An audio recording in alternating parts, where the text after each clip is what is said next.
qopheeffattee jirti. Dubartiin ji'a tokko dura qopheeffatti. Isiin kun immoo uffata manaa keenyii deemtu. Uffata mucaa si yeroo jalqaba dhaqatti uffatu. Uffata mucaa ofiisiitii immoo bijaamaa uffattee deemtu. Manaa keenyii bijaamaa uffattee manaa keenyiitii baatu. Guutuu qopheeffattee jirti dubartiin jedhamu. Akkamittan reenfa kana galchaa. Amma tun galchee isuma dhugumaa. Tun galchee dhugumattan. Tun mucaa kana naa milkaa'ee birrii argadhee. Motora moo kadhadhee akkasiin galchu jabaatee galchu jedhee galchisiise. Nan kumattan dhugaa mucaa dhossee mubaaraka musammaa. Dhugaa mucaa dhossee maallaqa nyaatee mucaa keenya galchee naan hin jettan isuma dhugumaa. Naan jettu dhibbaan dhibbatti akkasiin naan jettan nan beekaa. Amma garuu hin galtu yeroo jedhu afaan guuttadheetani maaliif dhiigni mucaa yoo barbaadan ammas taanaan hin galtu. Dhugaan siin beekamu taanaan hin galtu. Duuta miti qabbanaa achumatti yoo barbaadan. Isa anaanis kan murteessu maatiidha. Maatii murteessa isa. Galuu dhiisuusi maatii murteessa. Ana akka nama tokkotti yeroo nama akka dhiigaa jiru. Dhugaa rabbii waan nama gaddisiisa keessa jechuudha. Mucayyoon tanaan dura torbee kana keessa duutee mata lama musabaa keekii wayitii yookiin marti nyaachamteen duutee ani odeessaa turan ni beektan jedhee yaada. Haalli akkaataa isitti duute baay'ee namatti ulfaataa da'uuf guyyaa 4 yookaan 5 kaafee da'umsa waa hunda qopheeffattee rabbiin akka ofii fedhe godha.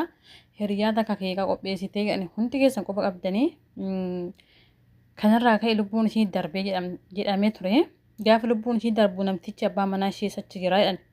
Abbaan manaa ishee suni dhufee oduma wajjin taa'anu osoo maal taa'anu warroonni mana san keessa gaafa ishii lubbuun itti dhiyaattu akka jedhanitti ammoo oduu nafsiin keessa yeroo abbaan manaa ishee shaanxaa guuratee ijoollee ganda isaa fudhatee badee shorxa dawwalee sokkeedhan biraa lixeedhan. Akkamitti mee abbaan manaa keessanii kan isin wajjin nyaattanii wajjin dhuddanii uffata tokko wajjin uffattanii ciiftanii inni akkami gaafa nafseen teessan keessaa deemtu yookaan gara rabbi fuula rabbi deemtan isin gatee mee fiiga. Maali rakkoo isiitu jedhee nu badne indigana ammoo shorxaan si waan fide yoo si qabde natu ajjeesettee shakkitettee kadheessu taate kaameraadhaan nama ilaalamee kanatti. Itoophiyaa qabdee Itoophiyaa si buufti malee booddara wanti si gootu hin jirtu jechuudha. Haadha manaa kan kee ka ilmoo kan kee garaa qabdu miidhamtee duute guyyaan isiitu keettis duutu akkamitti garaa walii jabaatee namni kan badheetu walii birmata abbaan manaa kan keechuun uffata kan keechuun akkamitti gatee biraa dhiyeesse namtichi. Amiinoon jedha kun akkamitti biraa dhiyeesse. Warroonni kun waan akka jedhanitti osoo lubbuun keessa jiru yaani zakaraa keessa jiru lubbuun keessa bahuuf jiru dhiyeessee lixee duuteeyyuu gadi soneessine ol ka'ee baalixeedhaan warroonni wajjin jiran. Obboleeyyan gara isaa fudhatee shaanxallee waan tokko fudhatee gaafa shorxaa mana seentee hattuun duubaan seentii hiikaa fudhatan waan ta'eef sawwaa qawaamatee hiiqatti itti gurate. Mee rabbii jedha namni akkamitti gara walitti jabaata? Akkamitti coraa akkamittuu nama ati wajjin nyaattee dhudde du'uu miti. Indom shorxaa yoo si biraa fuutu rifattee bakka jirtu hollaalta du'uu miti nafseen nama keessaa ba'uu miti jechuudha. Haadha manaa kan kee ilmoo kan kee guyyaa gammachuu teettee eegaa jirtu gaafa fuula rabbi si biraa deemtu ati akkamitti ganaa shaanxaa yaadattee meeshaa yaadattee ijoollee walitti guurtee lixxa. Bar nama garama dhugama rabbisan kun amma abbaa manaa jedhama abbaa manaa jedhama. Eegas agartan mucaa amaaraa tokko gaafa muciyyoo sun duutu mucatti keessaa tokkos duute gara naannoo dammaam kanatti mucaa amaaraa tokko agartanii jirtan. Haati manaa isaa deessee mana mistashfaa guyyaa 10 booda duute. Miidiyaa kana hunda boo'ee girgireessee jechuudha. Sagalee nyaataadha iyyee isiisee sagalee taaniif jechuudha. Isa kana ka dhufu sinagar ka boo'u sinagar ijoollee gara warra muciyyootu dhufee nu gargaara maaloo nu birmadhaa ana daadaa taa'afe daadaa naataati jedhanii akkasitti Oromootti as fidan malee inni finne asala yoo dura jechuudha. Maali kun hundi gara jabinna kana jechuudha. Amma immoo samoonni waa'ee birrii kana guuruu agarna dhufe haleessa gastii taa'ee ani akkasii an dhaqee jira daa'imni kiyyaa waan ji'a 3 fakkaata. Akkamitti arge mee silaa gaafsan maqaa isii ebaluudha jedheen agarree ebaluudha bira barreesseen keenya janasni mana yaalaa jiru tokko lamaa miti. Mistashfaa kam janas isaa jiru hin beeku. Akkamitti dhaqee argame kalee dhaqee argee jedhee odeessaa gastii irra taa'e jechuudha. Amiin jedhan abbaa manaa ishee jechuudha. Yaa Oromoo namni birrumaa jecha wal jaalata malee gisee amma jaalalti sunuu hin jirre jechuudha. Abbaa manaa jechuun dhugaa rabbi mee isinumti bakka bu'aa laala warroonni haadha manaas qabdan warroonni abbaa manaas qabdan mee nama keessan kan jaalata yoo biraa dhabdan garaa akkamitti biraa isinii deema. Nama kana boru wal argaan jirtan silaas biraa deemi kute akkamitti biraa deemtame. dhibamee wayii mustashfaa dawwaltee qoy shorxaa naafuutu booda darqee ilaalaa hin jirtu nama kana du'ee argaa jirta. Mee akkamitti niyyattee shaanxaa fudhatta ol deebisee gola keessaa. Yaa Allah zabana akira zabana dhumaatti zabana namni garaa walitti jabaatu. Qoratamuu qabaa dirqama akkamitti reeffasii galchuu qabda jedhanii mubee mubaarak musammaa ol qadaadaa jiran jechuudha. Galchuu hin qabu aslaan qoratamee rabbumarraatti dhufte moo wanti matu garuu rabbumarraa dhuma qadarrumaan musabamaa isii guyyaa san du'atii taasise maalidha? Harka intaloo sanuu taatu inni harka keessa qabaatu maaliyyuu taanan jechuudha. Qoratamuu qaba. Silaa inni tokkoffaas bahee niitiin tun tagaafsan keekaa fiddee naa qoratamuu qabdi.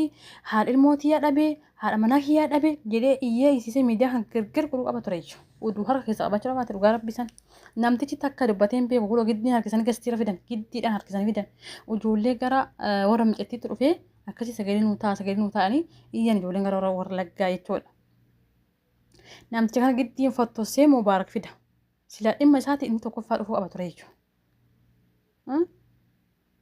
Nam tokko akkamitti waliin mee wajjin nyaattee dhuftee abbaa haadha manaa kee kan garaa ilmoo keetii si baattee teettu kan guyyaa gammachuu argu uffata sii bittee uffata daa'imas bittee teessee waa hunda qophii gootee teettu oo biraa dhabde ati akkamitti fiiddee lixxe shorxaa yoo si qabdi maal si gooti Itoophiyaa si boosti nama ajjeeste jettee utuu sin qabdu biyya kanatti abadan kaamera jira waan ta'eef kaameraadhaan basmaa goote silaalan rabbi irraatti dhufe moo si tokko keessa qabamoo wanti hunda basmaan akkan qaxqudhee baasa gubbaarratti jechuudha.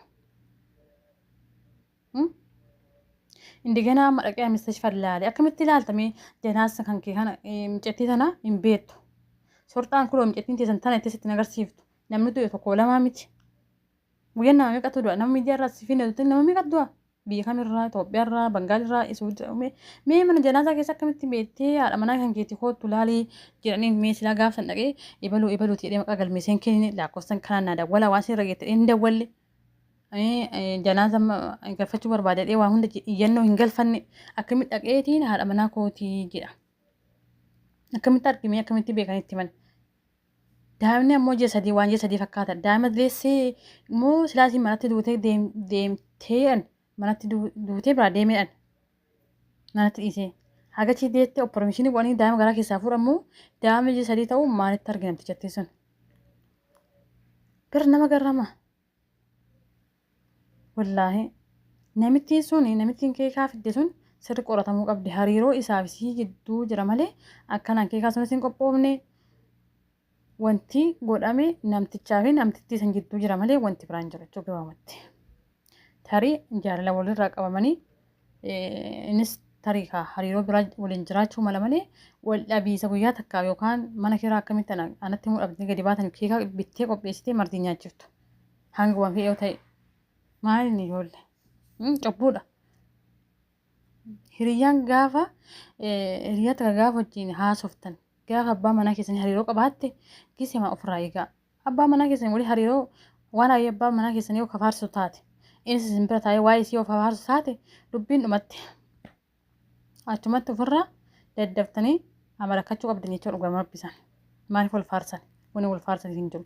Amma ishee maalitti inni obboleessa kiyyaa waan rakkatu hundaatti mataa maaliin itti ta'a maal obboleessa garaati obboleessa ati wajjin dhalatte wanni obboleessa hin jiru waan obboleessa wajjin dhalatan achitti wanti hunduu haajina biyyaadha. Sani gadaame wanni obboleessa wajjin dhalatan qofa achiin irraa hafe kijiba keessallee kijiba wanni obboleessa hin himan hin jiru jechuudha. Kanaaf intaloon hariiroo gurbacha sanii qabdi. Jaalallee godhatte abbaa manaa akka ta'uuf tareesii dhabamsiisee isa walitti deebinaadha. Kana malee wanni biraa maalidha? Ergasiyyuu sagalee ta'uu maal dhaban? Ijoolleen gara Jimmaa waan dubbatan aslan ijoollee gara warra Wallaggaati malee ijoollee gara Mucciyooti malee warroonni waan takka hin dubbatan zibbila jedhanii callisanii ta'an. Kuloo dhaqanii giddiidhaan gastiira fidan giddiidhaan dhiisiisanii ijoolleen warra Wallaggaa ibaluu nuu fidee mubee ani akkasitti mubaarikii suni fottosee tokko tokkoon as fida jechuudha. Sanii achitti silaa ka dhiisiisee miidiyaa kan gargar gochuu qabu warra siin teerumte san jechuudha. Abbaa manaa isiiti kan biraa waliin ta'e.